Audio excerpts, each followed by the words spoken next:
Belated Merry Christmas po at Happy New Year po sa inyong lahat. Ako po muli ang inyong manusan na nagsasabing magandang umaga, magandang tanghali at magandang gabi sa inyong lahat. Lalong-lalo na po sa mga katulad kong OFW. Sa nakaraang taon ng 2024, marami akong pinagdaanan sa buhay. Mga pagsubok, problema at mga iba pang bagay sa mga trabaho at iba pang mga obligasyon sa buhay.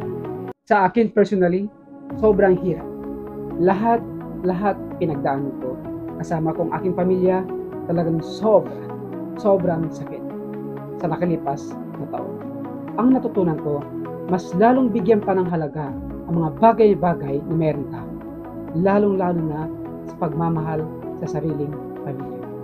Sa taong ito ng 2025, para sa akin, 3 ang aking bibigyang halaga.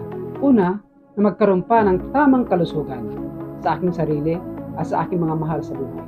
Pangalawa, mas lalong higitan pa ang pag-iipon ng tama, nakalakip nito ng matinding disiplina sa sarili at sa mga pangailangan.